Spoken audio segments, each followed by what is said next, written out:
Hey guys, it's me again, and today I'm gonna not do a vocal cover for once. Yay, for you. Anyway, I'm gonna do another creepypasta reading. I haven't done this for a while. The one I'm gonna do today is one everyone should know, maybe most people. Jeff the Killer. This is a really popular one. I'm gonna be reading it from this, because my computer's acting up. So, yeah, here we go. Jeff the Killer. An excerpt from a local newspaper. Anonymous unknown. Killer still at large. After weeks of unexplained murders, the anonymous unknown killer is still on the rise. After little evidence has been found, a young boy states that he survived one of the killer's attacks and bravely tells the story. "I had a bad dream and I woke up in the middle of the night," says the boy. "I saw that for some reason the window was open, even though I remember it being closed before I went to bed. I got up and shut it once more. Afterwards I simply crawled into my covers and tried to get back to sleep. That's when I had strange feelings, like someone was watching me. I looked up and nearly jumped out of my bed. There, in the little ray of light illuminating from between my curtains, were a pair of two eyes. These weren't regular eyes. They were dark, anonymous eyes.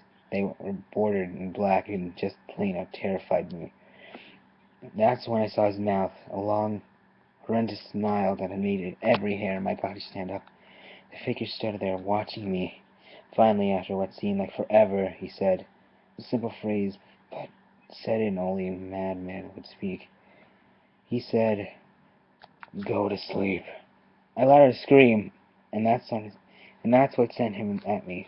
He pulled up a knife, aiming to my heart. He jumped on top of my bed. I fought him back. I kicked. I punched. I rolled around, trying to knock him off of me. And that's when my dad busted in.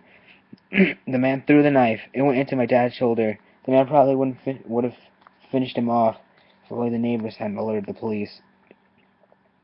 They drove into the parking lot and ran towards the door. The man turned and ran down the hallway.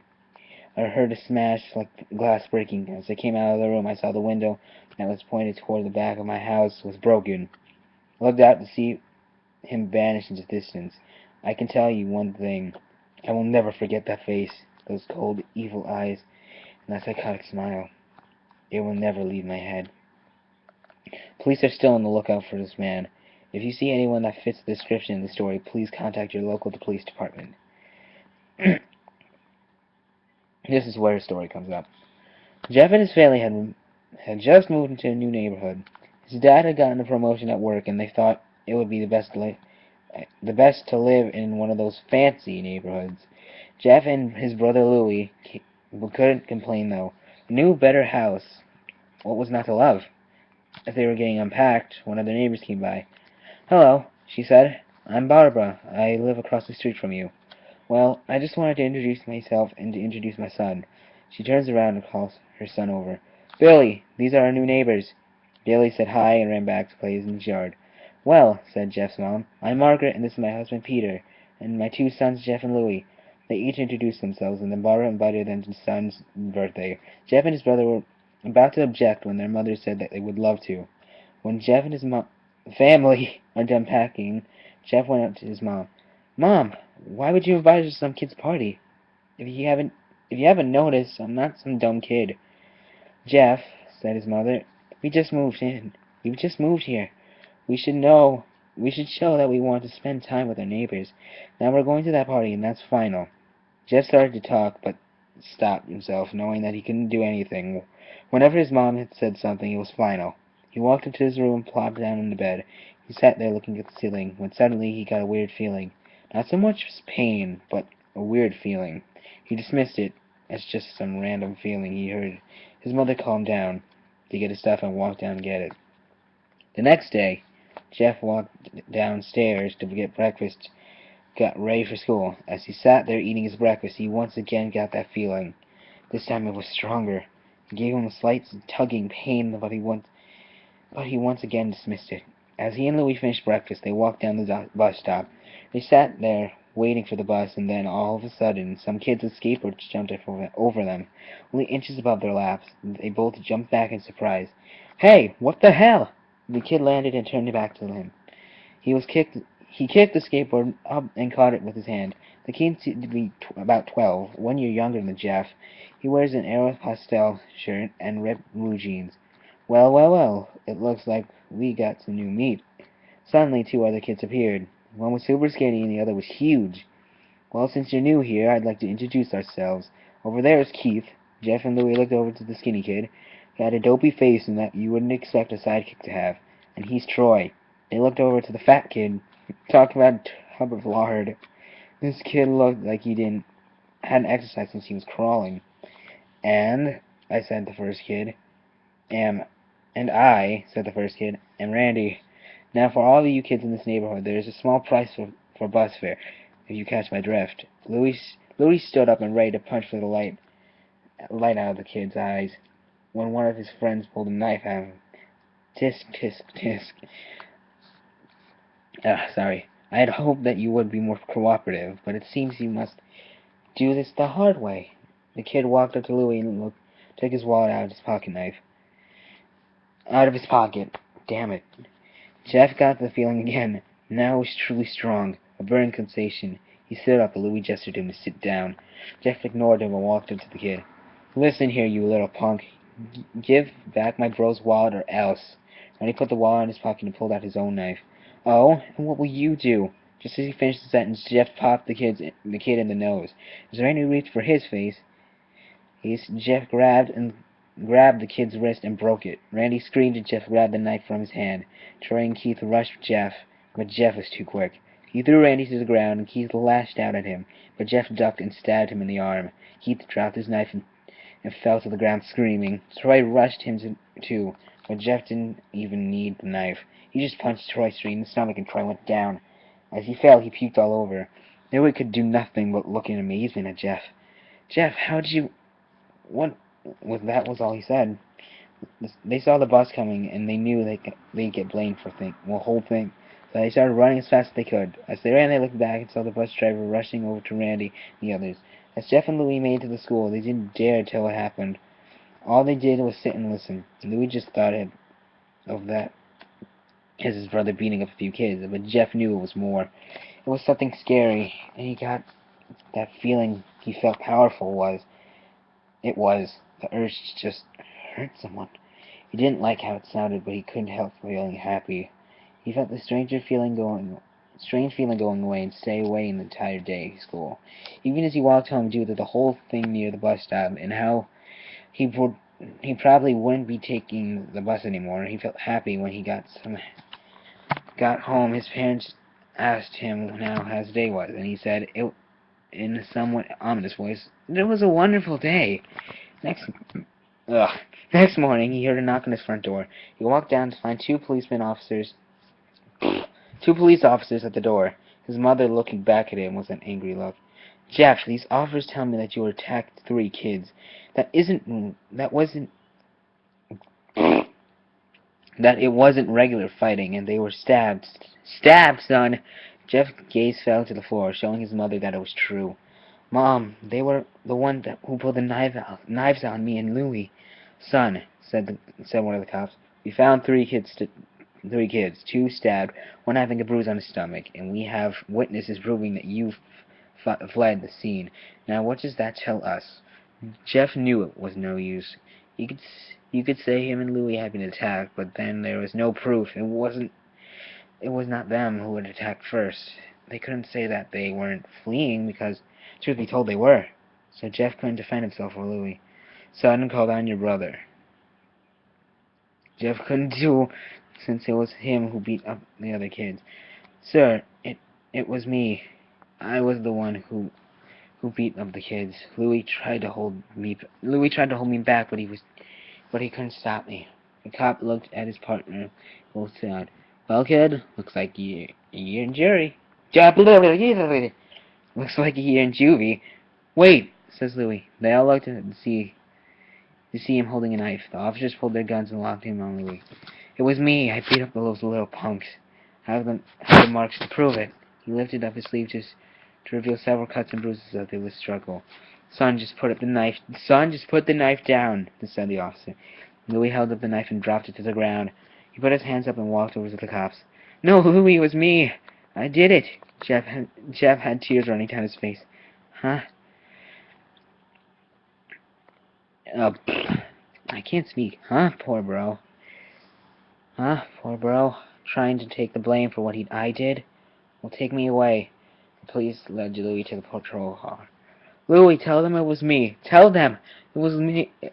I was the one who beat up the kids. Jeff's mother put her hands on his shoulder. Jeff, please. You don't have to lie. We know it was Louis. You can't stop. We know it's Louis. You can stop. Jeff watched helplessly as the cops' car spread with Louis inside. Speeds off with Louis inside. A few minutes later, Jeff's dad pulled up into the driveway, seeing Jeff's face and knowing something was wrong. Son, what is it? Jeff couldn't answer. His vocal cords were strained from crying. Instead, Jeff's mom walked his father inside to break the bad news. Break the bad news at him as Jeff left the driveway. After an hour or so, Jeff walked back to the house, seeing that his parents were both shocked, sad, and disappointed. He couldn't look at them. He couldn't see how they were thought of him when it was his fault. He just went to sleep, trying to get the whole thing out of his mind. 2 days went by with no word from Louis or JDC. No friends to hang out with. Nothing but sadness and guilt. That is until Saturday, when Jeff was awoken by his mother with a happy and shiny face. Jeff, it's the day, she said as she opened up the curtains to let out light from the room. Oh, sorry. I heard something at the door. Anyway, let's continue. What's today? Jeff asked, his child awake.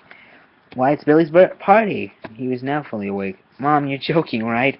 You don't expect me to go to some kid's party after... There was a long pause. Jeff, we both know what happened. I think this party could be the thing that brightens up the past days. Now get up, get dressed. Jeff's mother walked out of the room and downstairs to get ready herself. He fought himself to get up, and he picked up a random shirt and a pair of jeans and walked downstairs. He saw his mother and father all dressed up, his mother in a dress and his father in a suit. He thought why they would ever wear such fancy clothes to a kid's party. Son, is that all you have to wear? Said Jeff's mom. Better than wearing too much, he said. His mother pushed down the feeling to yell at him and hit it with a smile. Now, Jeff, we may be overdressed, but this is how you go if you want to make an impression, said his father. Jeff grunted and went back up to his room. I don't have any fancy clothes, he yelled downstairs. Just pick something out, called his mother. He looked around in the closet for what he would call fancy. He found a pair of black dress pants, and after several occasions on an undershirt. He couldn't find a shirt to go with it, though. He looked around and found only striped and padded shirts, none of which got dress pants. Finally, he found a white hoodie and put it on.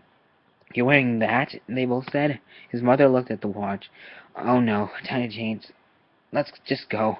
No time to change, let's just go, she said as she herded Jeff's father out the room. They crossed the street over to Barbara and Billy's house. They knocked on the door and it appeared that Barbara, just like his parents were overdressed, as they walked inside, Jeff could see where the adults. No kids. The kids are outside in the yard. Jeff, how about you go and meet some of them? Said Barbara. Jeff walked outside the yard full of kids. They were running around in weird cowboy costumes and shooting each other with plastic guns. He might as well be standing as Toys R Us. Suddenly, a kid came up with him and handed him a toy gun and hat. Hey, want to play? He said. No, kid. I'm way too old for this stuff. The kid looked at him with two weird puppy dog face. Please, said the kid. Fine, said Jeff. He put out the hat and started to pretend to shoot at the kids. First, he thought it was totally ridiculous, but then he started to actually have fun. It might not have been super cool, but it was the first time he had done something that took his mind off of Louis. So he played with the kids for a while until he heard a weird rolling noise. Then it hit him. Randy, Troy, and Keith. FYI, just so if you haven't paid attention, 3 kids that he beat up. That wasn't in the story, just me reminding you. All jumped over the fence on their skateboards. Jeff dropped the fake gun and ripped off the hat. Randy looked at Jeff with burning hatred. Hello, Jeff, is it? He said. We have some unfinished business. Jeff saw his bruised nose.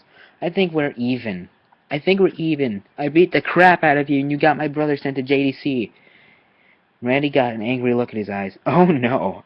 I don't go for even. I go for winning. You may have kicked our asses that one day, but not today.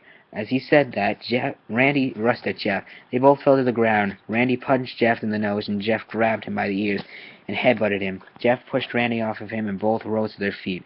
Kids were screaming, and parents were running outside. Troy and Keith both pulled out guns out of his pocket. "No one interrupts or guts will fly," they said. Randy pulled out a knife on Jeff and stabbed it into his shoulder. Jeff screamed and fell on his knees. Randy started kicking him in the face. After 3 kicks, Jeff grabs his foot and twists it, causing Randy to fall to the ground. Jeff stood up and walked towards the back door. Troy grabbed him. "Need some help?" He picks up Jeff back with the collar and throws him through the patio door. As Jeff tries to stand it, he kicked down to the ground. Randy repeatedly starts kicking Jeff until he starts to cough up blood. "Come on, Jeff, fight me!" He picks up Jeff and throws him into the kitchen. Randy sees a bottle of vodka onto the counter and smashes the glass over Jeff's head. "Fight!" He throws Jeff into the living room. "Come on, Jeff, look at me!" Jeff glances at his face riddled with blood. "I was the one who got your brother sent to JDC, and now you're just gonna sit there and watch him rot in there for a whole year? You should be ashamed." Jeff starts to get up. "Oh, finally you stand to fight." Jeff is now at his feet, blood and vodka on his face. Once again, he gets a strange feeling, the one in which he hasn't felt for a while. "Finally he's up," says Randy as he runs at Jeff. That's when it happens. Something inside Jeff snaps. His psyche is destroyed, all rational thinking is gone. All he can do is kill.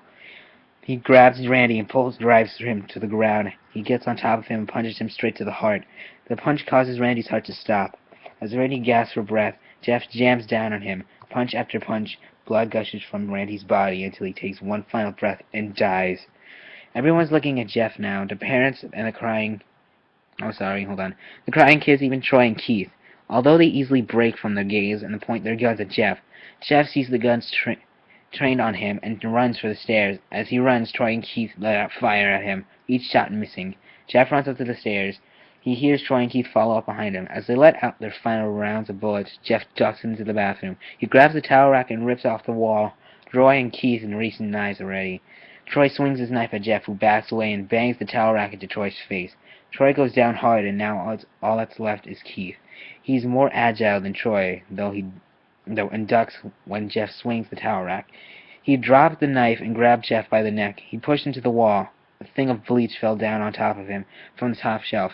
It burnt both of them, and they both started screaming. Jeff wiped his eyes as best as he could. He pulled back the towel rack and swung it straight at Keith's head. As he lays there bleeding to death, he let out an honest smile.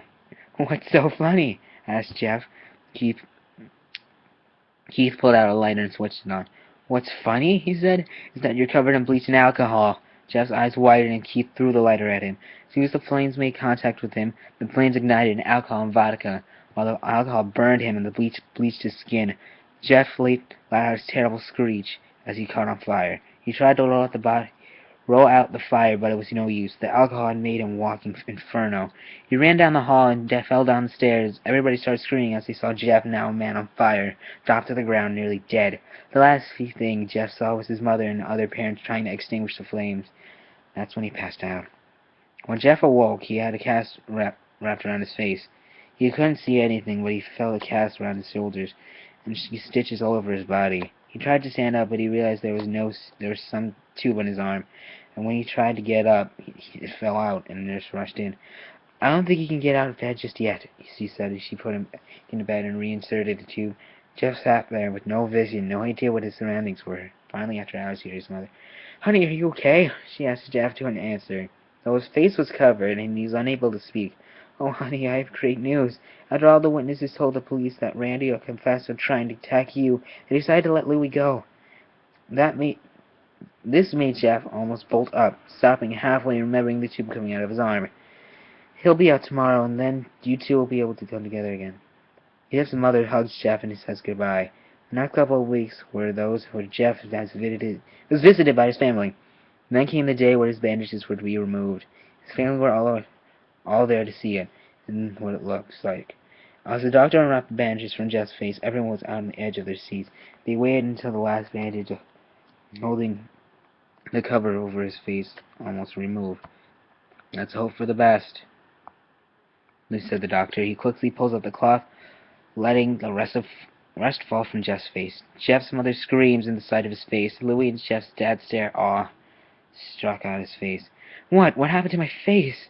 Jeff said. He rushed out of the bed and ran to the bathroom. He looked in the mirror and saw the cause of distress. His face, it's horrible. His lips were burnt and a deep shade of red. His face was turned to a pure white color, and his hair singed from brown to black. He slowly put his hands to his face. It had sort of leathery feel to it now. He looked back to his family, then back to the mirror. Jeff, said Louis, it's not that bad. Not bad, said Jeffy. It's perfect. His family were equally surprised. Jeff started laughing uncontrollably. His parents noticed that his left eye and hand were twitching. Jeff, are you okay? Okay? I've never felt more happy. Look at me. The face goes perfectly with me.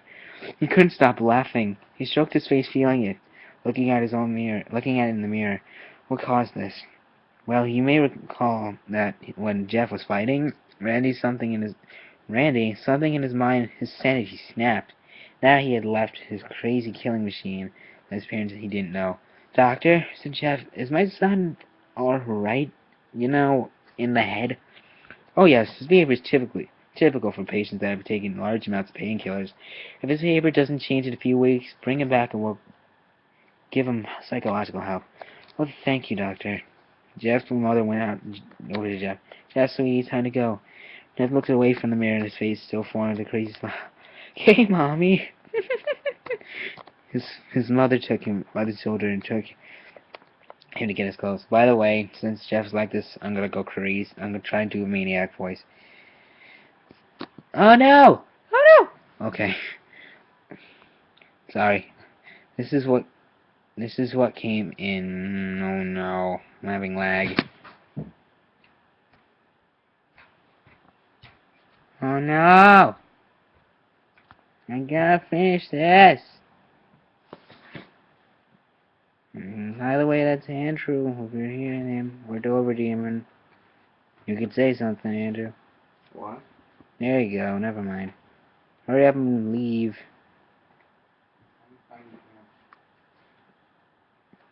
Oh no! Where was my spot? I'm sorry, guys.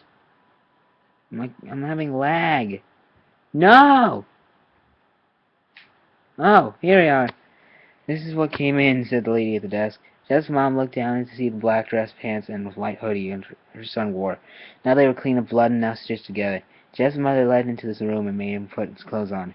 Then they left, not knowing what it was their final day of life. Later that night, Jeff's mother woke to the sound coming into the bathroom. Tired of someone was crying. She slowly walked over to see what it was. When she looked into the bathroom, she saw a horrendous sight. Jeff had taken a knife and carved a smile into his cheeks. Jeff, what are you doing? Asked his mother. Jeff looked over to his mother. I couldn't keep smiling, Mommy.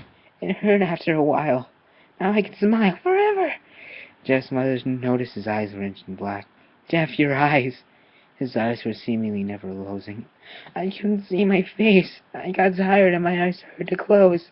I burned out the eyelids so I can see forever. See myself. My new face. Jeff's mother slowly started to back away, seeing that her son was going insane. What's wrong, Mommy? Aren't I beautiful? Yes, son, she said. Yes, you are. Let me get your father, so you can see your face. She ran to the room and shook Jeff's dad from his sleep. Honey, get the gun. Wait. She stopped as she saw Jeff in the doorway holding a knife. Mommy, you lied.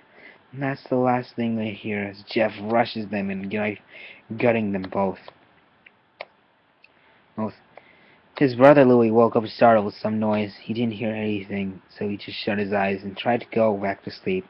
As he was on the border of slumber, he just a strange feeling that someone was watching him. He looked up before Jeff's hand covered his mouth. He slowly raised his knife, ready to plunge it into Louis. Louis thrashed her here and then trying to escape Jeff's grip. And this is what Jeff said to him before he lunged the knife into his throat. Shh. Just go to sleep. Okay, that was Jeff the Killer. If you didn't know who he was, now you do if you watch this video. Anyway, I hope you enjoyed this. My freaking voice is They're so stupid. Anyway, like, comment, share, subscribe if you want to. Leave a comment for two things. Two things. One for being, not for being. One for a suggestion for a creepypasta because I'm running out of ideas for some reason, and two for a vocal cover song. Anything we find as long as it's not country. That means no Taylor Swift. And if you want me to do something certain, like anything, leave it in the comments below. Anyway, like I said, like, comment, share, subscribe, and I'll talk to you sexy beasts later. Peace!